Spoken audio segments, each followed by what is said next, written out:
నా అనారోగ్యమును బట్టి అందరిలాగా మేము మీనాలో 3 దినములుండలేదు. త్వరలో హజ్జీ పాలెమునకు వచ్చాము. తిరిగి వచ్చిన వెంటనే నన్ను స్నానపు గదిలో ఒక స్టూల్ మీద కూర్చుండబెట్టారు. నేను క్రింద పడకుండా సేమా పట్టుకుని ప్రార్థనలు వల్లించింది. సలీమా ప్లాస్టిక్ బకెట్టుతో జంజం నీటిని నా మీద పోసింది. ఆ వెంటనే నా పక్షపాతము సరైపోతుందని నిరీక్షించాను, కాని అటువంటిదేమీ జరగలేదు. నా శరీరము చాలా భారముగా తోచింది. నా మనసులోని బాధ దానికంటే బరువయింది. నా పనికత్తెలు తల తుడిచి పొడి వస్త్రములు ధరింపచేశారు.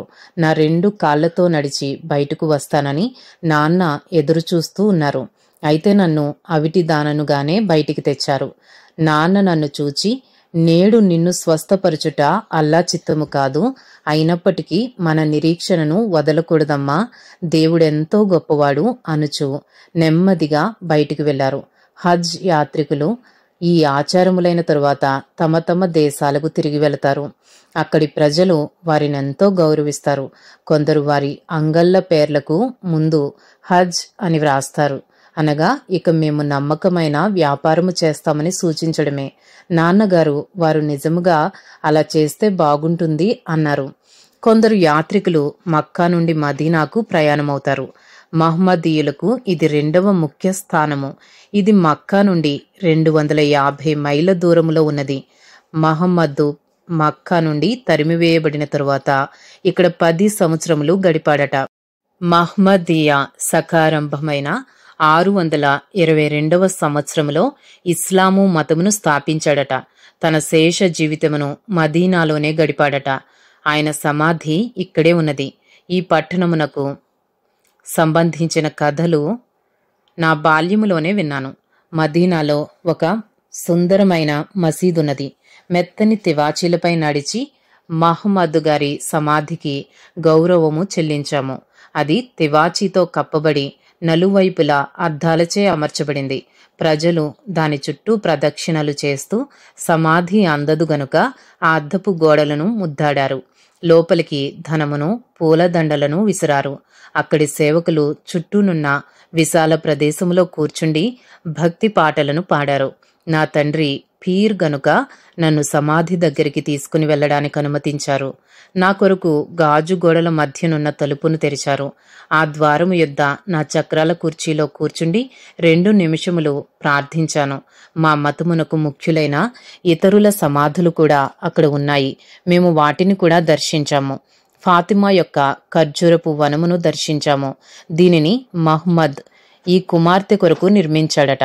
అక్కడ మా బంధువుల కొరకై 15 కిలోల ఖర్జూరపు పండ్లను కొన్నాము. ఇవి చాలా ఖరీదు. మదీనాలో మేము డ్రైవర్ ఖాజీకి వీడ్కోలు చెప్పాము. నాన్న బక్షీష్ ఒక కవర్లో పెట్టి అతనికి అందించారు. అతడు మాకు ఎంతో సంతోషముతో సహాయపడినాడు. షేక్ గారికి మా సలాములు పంపాము. మేము విమానమెక్కి మదీనా నుండి బేతేలు ముక్కావ్ దూస్కు యెరూషలేము చేరాము. ఇది మహమ్మదీయులకు, యూదులకు, క్రైస్తవులకు ముఖ్య కేంద్రము. ఈసారి సరిగ్గా మహమ్మదీల రంజాన్ పండుగ, యూదుల పస్కా పండుగ, క్రైస్తవుల ఈస్టర్ పండుగ ఒకే దినమున వచ్చాయి గనుక యెరూషలేము పట్టణము యాత్రికులతో నిండిపోయింది. ఇచ్చటి మసీదుకు ఆల్ మస్జిద్ అల్ అక్సా అని పేరు. ప్రవక్త అయిన మహమ్మద్ మక్కాను తన ముఖ్య కేంద్రముగా చేసుకోవడానికి ముందు ఈ మసీదు వైపు చూచి ప్రార్థించాడట. ఈ ఆలయమును తీతు రాజు నాశనమునర్చాడు. దీని గోడ ఒక్కటి మాత్రము మిగిలియున్నది. యూదులు ఈ గోడ ముందు నిలబడి తాము పోగొట్టుకునిన మహిమకై విలపిస్తారు. ఇప్పుడు ఇక్కడ డోమ్ ఆఫ్ ది రాక్ అను ఒక మసీదు ఉన్నది. ప్రవక్త అయిన యేసు ఈ ప్రాంతములో సంచరించి బోధించాడట. ఇక్కడనున్న హోటల్లో ఒక రాత్రి బస చేశాము. నేను ఆ స్థలమును దర్శించలేదు. దుఃఖములో మునిగిపోయాను. మరుసటి దినమున మహమ్మద్ మనుమడైన హుస్సేన్ తన కుటుంబము, సేవకులు అందరూ 72 మంది సమాధి చేయబడిన ఇరాక్లోనున్న కర్బాలా అను స్థలమునకు చేరాము. ఇక్కడ పెద్ద యుద్ధము జరిగిందట.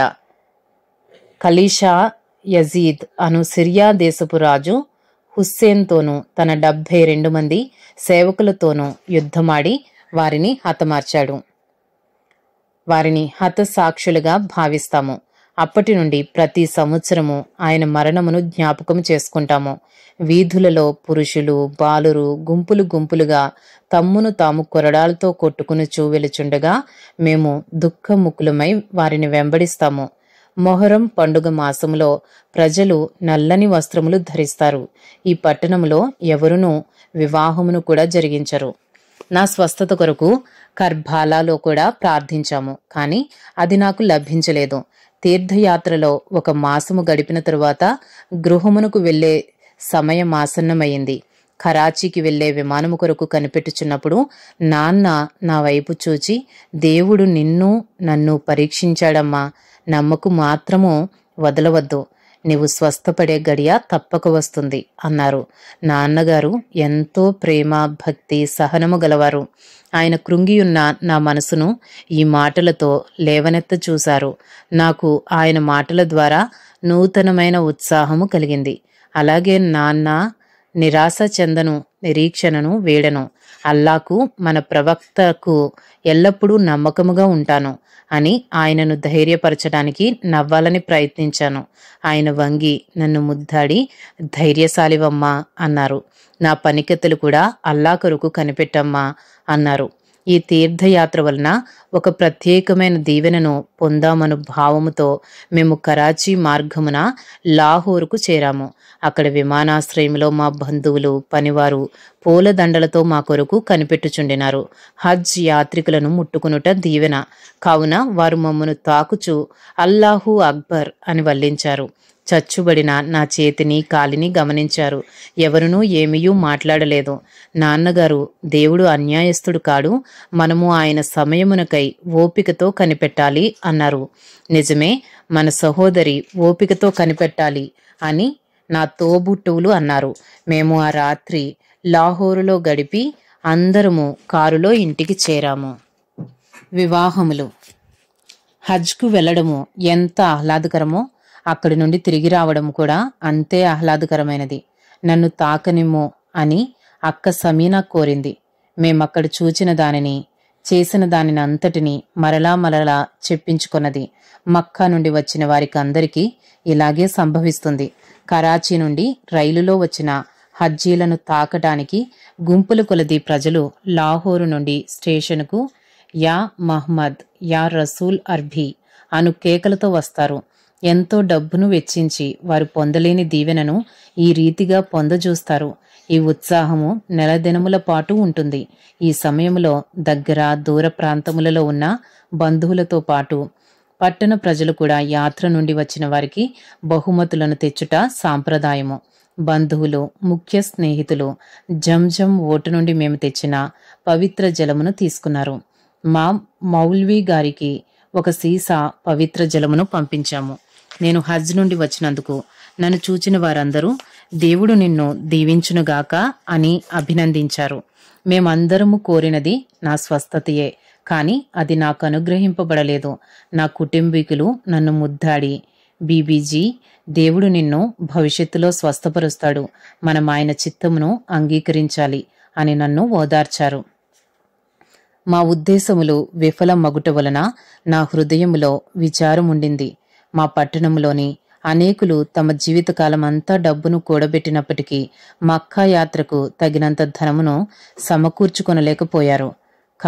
అబా యాత్రను ముగించిన తరువాత సూఫీ అను అంతరంగ యాత్రకు ఇది బాహ్య సూచన మాత్రమే అని నాకు తోచింది.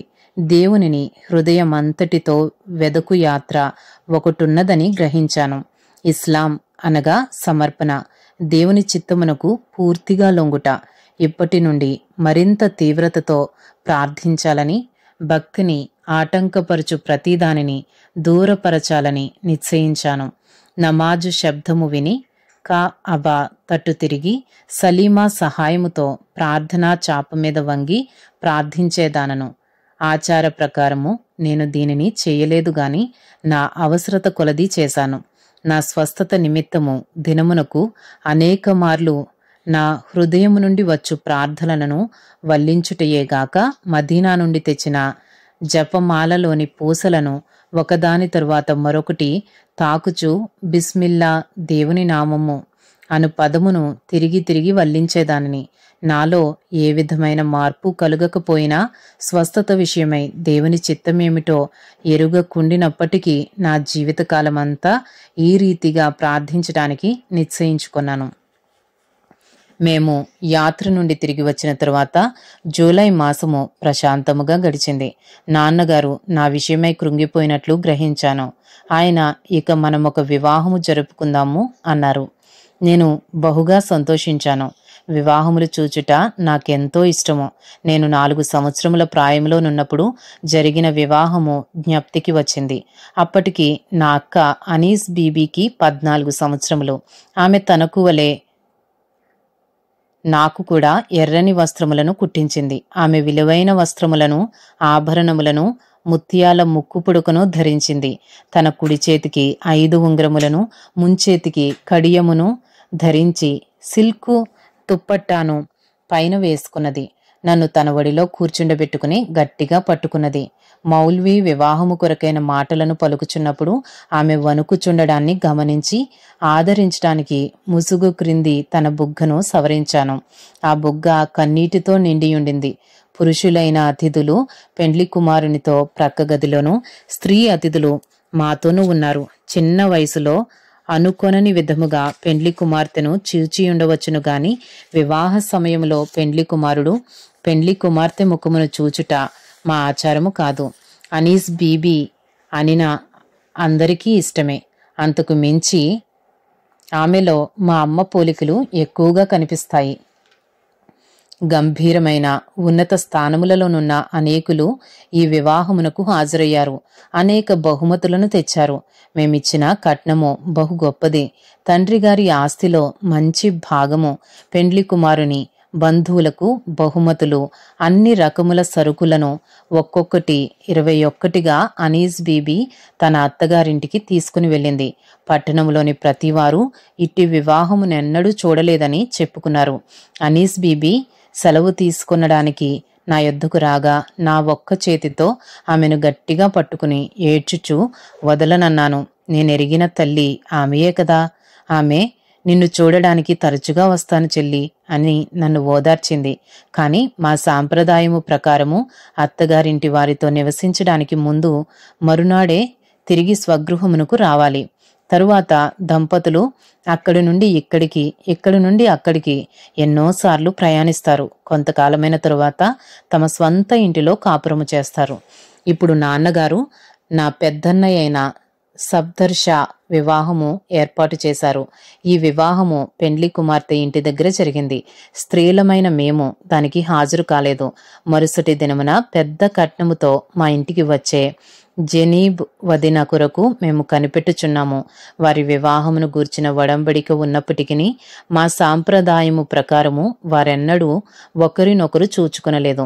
అప్పటికి జెనీబ్కు 18 సంవత్సరముల వయసు.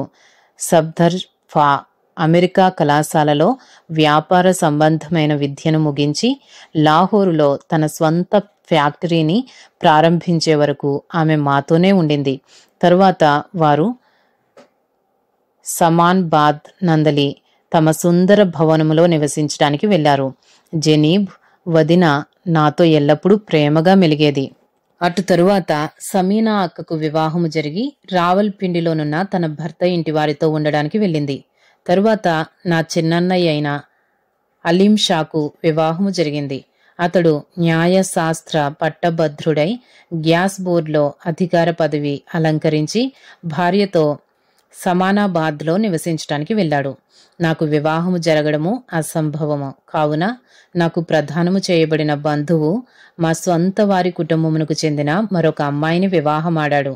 ఇక ఇంటిలో నేను, నాన్నగారు మాత్రమే మిగిలాము. నాన్నగారు ఇది వరకటి కంటే ఇప్పుడు నాతో ఎక్కువ సమయాన్ని గడుపగలుగుచున్నారు. ఆయన తన పిల్లలందరికీ వివాహములు చేశారు. దేవుని ఎదుట లెక్క చెప్పవలసి వచ్చినప్పుడు పిల్లల ఎడల తన కర్తవ్యమును నిర్వహించానని సాక్ష్యమియ్యగలరు. నాన్నగారికి ఇది తృప్తి కలిగించింది. మా కుటుంబంలో మా అందరి మధ్య ప్రేమానురాగములు ఎక్కువ. మా భక్తి మమ్మల్ని ఇంకా లోతుగా ఐక్యపరిచింది. మాకు మార్గదర్శి మా నాన్నగారే.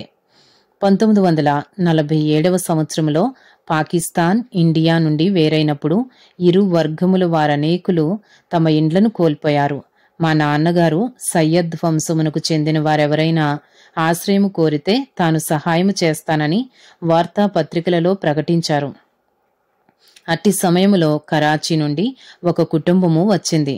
వారిని నాన్నగారు మా ఇంటిలోనికి చేర్చుకున్నారు. వారికి 12 ఏండ్ల బాలుడు, 8 ఏండ్ల బాలిక ఉన్నారు.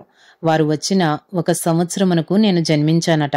నా తల్లి త్వరగా మరణించడం వలన ఆమె మా ఇంటిని గమనించుకోవడానికి, నన్ను చూచుకోవడానికి సహాయపడిందట.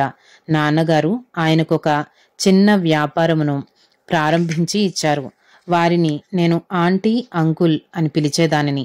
ఆయనను నాన్నగారు తన సహోదరునిగా భావించారు. వారు కూడా మాతో ప్రేమగా మెలిగారు. నివసించడానికి ఒక ఇల్లు దొరికిందని కృతజ్ఞతతో ఉన్నారు.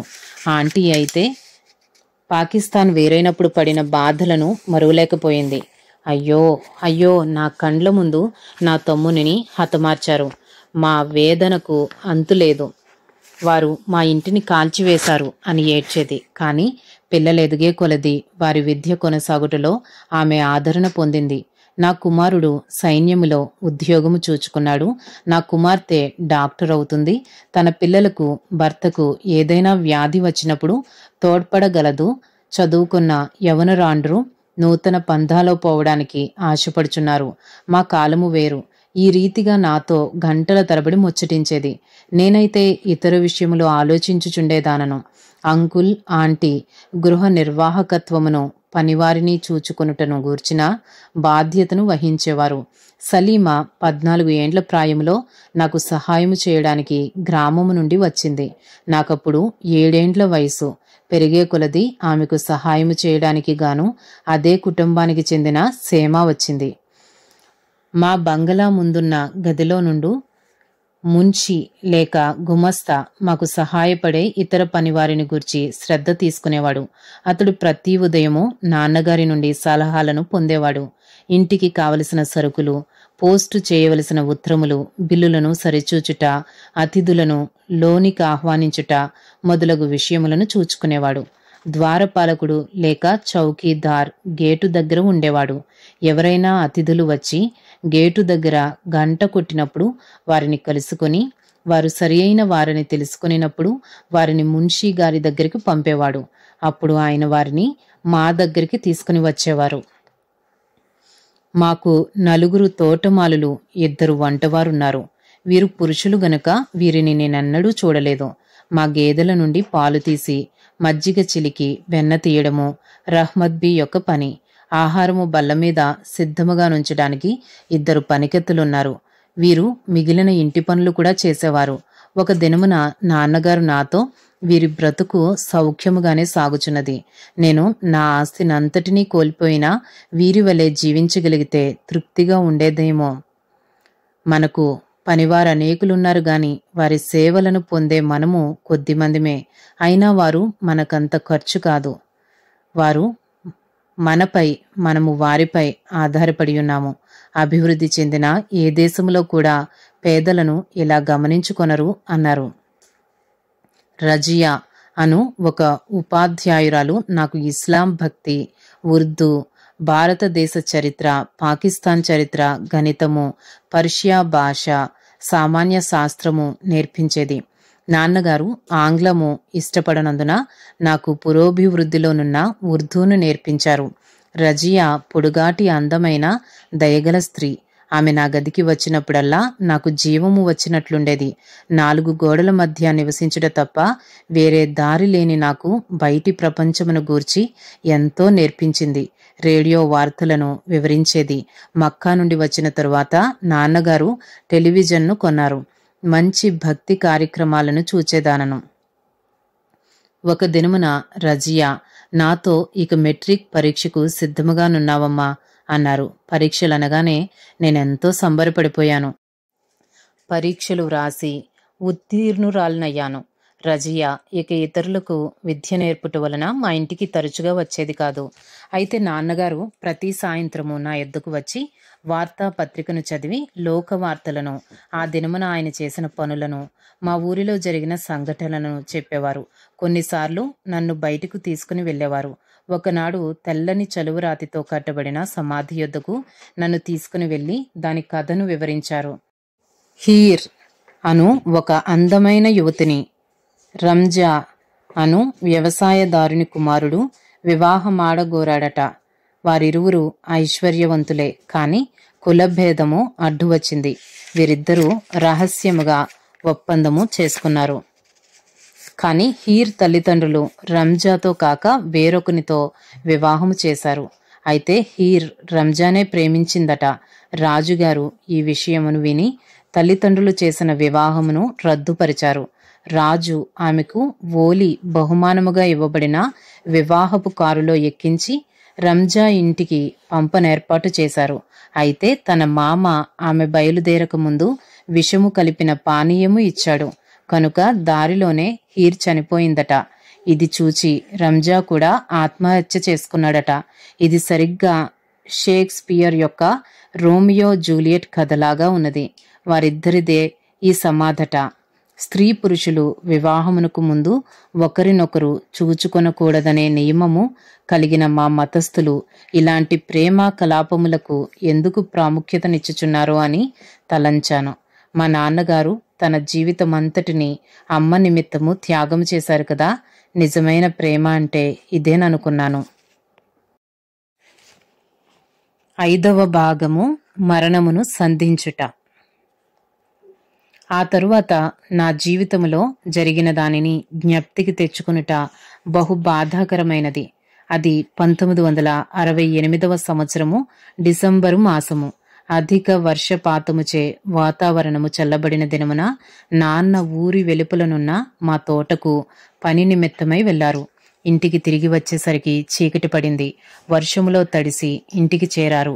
ఆయన ఆ రాత్రి జ్వరముతో తన పడకకు వెళ్లారు. ఆయన దానిని లెక్క చేయలేదు.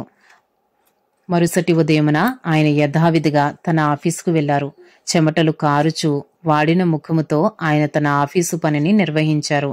ఆ సాయంకాలమున ఆయన జ్వరము తీవ్రమయ్యింది. ఊపిరి పీల్చుకోవడానికి ఆయాసపడుచుండినారు. డాక్టర్ గారు మందిచ్చారు. ముల్లా ప్రార్థనలు వల్లించారు. మరునాడు జ్వరము తగ్గినట్లుండింది.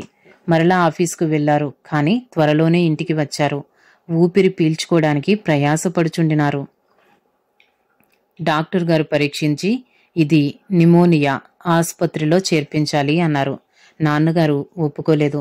2-3 దినములు పడక మీదనే ఉండి తన పనులన్నిటినీ చేసుకున్నారు. అటు పిమ్మట పూర్తిగా అస్వస్థులయ్యారు. ఇక ఆయన ఆస్తి పంపకాల విషయము మాట్లాడసాగారు. తన జ్యేష్ఠ కుమారుడైన సఫ్దర్ షా చేతికి బాధ్యతలను అప్పగించారు. దస్తావేజులన్నీ ఇచ్చారు. నాన్నగారు వ్యాధితో అంతగా బాధపడుచున్నను నన్ను మరువలేదు. ఆయన నా వైపు చూచి, అమ్మా, నీకు చాలా ఆస్తిని వదిలాను. నీవు 100 మంది పనివారిని కూడా పెట్టుకునవచ్చును. నీవెవరికిని భారముగా ఉండనక్కరలేదు. అంకుల్ ఆంటీలను గమనించుకో. వారికి ఏ విధమైన కొరత లేకుండా చూచుకో అన్నారు. మా నాన్న మా చేతులలో నుండి దాటిపోవచ్చున్నట్లున్నారే. ఇది కళ, నిజమా? మేము అదిరిపోయి ఒకరి వైపు ఒకరము చూచుకున్నాము. నేను నా చక్రాల కుర్చీ మీద ఆయన పక్కన కూర్చుండి, నాన్న, మమ్మును వదిలి వెళ్ళకండి. మీరు వెళ్తే నేను కూడా వస్తాను అని ఏడ్చాను. ఆయన కండ్లు తెరిచి తన బలహీనమైన చేతిని నా తల మీద పెట్టి, ఈ ఎడబాటు నీకెంతో కష్టమే, కాని ఆత్మహత్య చేసుకోవద్దు. అది పాపము. నీవు మహమ్మదు వంశములోని సయ్యద్ కుటుంబమునకు చెందిన దానవని మరువకుము. నీకు తిన్నగా పరలోకానికి వెళ్లే హక్కున్నది. కాని ఆత్మహత్య చేసుకుంటే ఆ హక్కును కోల్పోయి నరకములో ప్రవేశిస్తావు. ముసలమ్మ ముచ్చట్లతో నీ సమయమును వృధా చేయవద్దు. నీతిగా జీవించు. అప్పుడు మీ అమ్మతో పాటు మనము పరలోకములో కలిసి ఉంటాము అన్నారు. నా చెయ్యి పట్టుకుని కొంచెము లేవబోయి దూరమున ఏదో ఒక దర్శనము చూచుచున్నట్లు చూస్తూ, గుల్షాన్, ఒక దినమున దేవుడు నిన్ను తప్పక స్వస్థపరుస్తాడు. ఆయనకు ప్రార్థించు అంటూ తన తలగడపై వ్రాలారు. కండ్లు మూసుకుని అతి కష్టముతో ఊపిరి పీలుస్తూ ఉన్నారు. నాకు పట్టలేని దుఃఖము కలిగింది. మీరు లేకపోతే ప్రార్థనలో నన్ను ప్రోత్సహించేవారెవరు నాన్న అని ఏడ్చాను. సఫ్తార్ షా కూడా ఏడవసాగాడు. నాన్నగారు మరలా కండ్లు తెరిచి మిగుల ప్రయాసతో మీ చిన్న చెల్లిని జాగ్రత్తగా చూచుకునండి అన్నారు. పిల్లలందరూ సరేనని వాక్కిచ్చారు. తరువాత దాహమని నీరు త్రాగి సురాయాసిన్లోని కొన్ని వచనములను వల్లించారు. మేము కూడా ఆయనతో కలిసి వల్లించాము. ఆయన తిరిగి తన కన్నులను తెరవలేదు. కొన్ని గంటల వరకు ఊపిరి బహు కష్టముతో పీలుస్తూ డిసెంబరు 28వ తేదీన 8 గంటలకు తుది శ్వాస విడిచారు. ఆయన ఆదరణకై ముల్లాగారు సురాయాసిన్ నుండి ఈ క్రింది వాక్కులను చదువుచుండగా ఆయన తన తుది శ్వాసను విడిచారు. సమీనా ఆయన ముఖమును ముద్దాడింది. ఆ తరువాత వరుసగా మేమందరము ముద్దాడాము. తరువాత పురుషులు, పొరుగువారు, చావు ఆచారములలో నిపుణులైన వారు నాన్నను చుట్టుకున్నారు. పనివారు నాన్నగారి శరీరమును కడిగి హజ్ నుండి తెచ్చిన వస్త్రములను ధరింపచేసి తలకు తలపాగా చుట్టి సమాధి పెట్టెలో పెట్టారు. పెట్టె చుట్టూ ప్రార్థనలు, ఖురాన్ వచనములు వ్రాయబడి ఉన్నాయి. తరువాత 6 గంటల వరకు స్త్రీలమైన మేము చూడడానికి తరుణమిచ్చారు. ఆ తరువాత పెట్టెను ఇంటి ఆవరణములో పెట్టారు. మా ఊరి ప్రజలు 1000 మంది వరకు ఆయనకు గౌరవములు అర్పించడానికి పెట్టెను ముద్దాడుతూ నడిచారు. నాన్నగారు పీర్ మతనాయకుడైనందున ఆయనకు కొంతమంది శిష్యులున్నారు. మా స్వంత సమాధుల దొడ్డిలో ముల్లాగారు ప్రార్థనలు వల్లించుచుండగా మా తల్లి సమాధి ప్రక్కన ఆయనను సమాధి చేశారు. పువ్వులతో అల్లిన చదార్ పెద్ద చాపను సమాధిపై పరిచారు. పురుషులు మాత్రమే అంత్యక్రియలకు హాజరయ్యారు. నేనైతే దుఃఖ సముద్రములో మునిగిపోయాను. సలీమా, సేమాలు నాకు వేడి పాలు త్రాగించారు. ఆంటీ నా నొసటికి తైలము పూసి ఎవరిని నా గదిలోనికి రానివ్వలేదు. నాకు నిద్ర పట్టలేదు. అయినా కొంచెం సేపు కునికాను. నాకు మెలకువ వచ్చి చూడగా రాత్రి 3 గంటలయింది. నా జీవితంలో ఎంతటి దురవస్థ ప్రాప్తించింది. పనికిరాని అవిటిదాననైన నేను బ్రతికియుండగానే నా తండ్రి మరణించారే. నేనింకెంతకాలము బ్రతకాలో? ఇంకా 30 సంవత్సరములు గడువునదేమో. దేవా, నేనిలా బ్రతకలేను. దయచేసి నన్ను నా తండ్రి దగ్గరకు చేర్చుము అన్నాను. దేవుడెందుకు మౌని అయి నాకింత దూరముగా ఉన్నాడు? నా పూర్వీకులు ఘోరమైన పాపములు చేశారా? లేక దేవుడు నా సహనమును పరీక్షించుచున్నాడా? ఇంతకాలము ఈ జబ్బును ఓపికతో సహించాను కదా. ఆయన నాకు సహాయము చేయకపోతే ఈ భారమైన జీవితము నుండి తప్పించుకునే మార్గమును వెతుకుతాను అనుకున్నాను. ఆత్మహత్య చేసుకుంటే పరలోకంలో నా తల్లిదండ్రులతో ఉండలేను. సయ్యద్ కుటుంబీకులు ఇస్లాం మతము యొక్క 5 ముఖ్య నియమములను పాటించుకున్నను తిన్నగా పరలోకానికి వెళ్లే హక్కున్నది. దానిని కోల్పోతానేమో. నేనెన్నటికీ స్వస్థపడలేనేమో. నా గుండె బ్రద్దలగుచున్నది. కన్నీరు ఏరులై ప్రవహించుచున్నది. ఇట్టి నిస్సహాయ స్థితిలో మహమ్మదీయ ప్రార్థనలను వల్లించడానికి బదులుగా తిన్నగా దేవునితో మాట్లాడాను. దేవా, నేనిక బ్రతుకగోరుటలేదు. నాకు మరణాన్ని దయచేయము అన్నాను. ఆ క్షణములో దేవుడు నా ప్రార్థనలు వినుచున్నట్లు గ్రహించాను. సమాధానపు ఊటయైన దేవునికి నాకు మధ్యనున్న తెర చినిగినట్లున్నది. నేను చేసిన ఘోర పాపములేమిటి? ఎందుకు నన్నిలా చేశావు? పుట్టుకతో అవిటిదానినయ్యాను. దానికి తోడు మాతృవియోగము. ఇప్పుడు నా తండ్రి నుండి కూడా నన్ను వేరు చేశావు. ఎందుకు నన్నింత కఠినముగా శిక్షించుచున్నావు అన్నాను. అంతలో నాకొక స్వరము వినబడింది.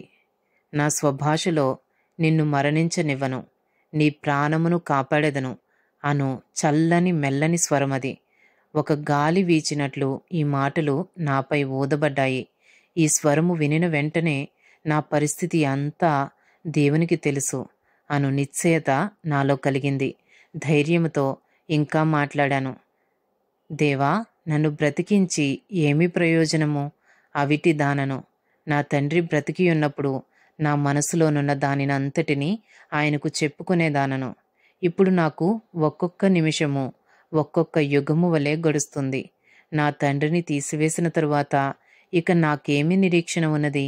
దేని కొరకు నేను బ్రతకాలి అన్నాను. ఆ మెల్లని స్వరము నాతో మరలా మాట్లాడింది. గ్రుడ్డివారికి కన్నులిచ్చినదెవరు? వ్యాధిగ్రస్తులను స్వస్థపరిచినదెవరు? కుష్ఠరోగులను బాగుచేసినదెవరు? చనిపోయిన వారిని లేపినదెవరు? నేనే, యేసును, మరియ పుత్రుడను. నా గురించి ఖురాన్లో సురా మర్యంలో చదవవచ్చును. ఈ సంభాషణ ఎంతసేపు జరిగిందో నాకు తెలియదు. కానీ మసీదు నుండి నమాజు వినబడింది.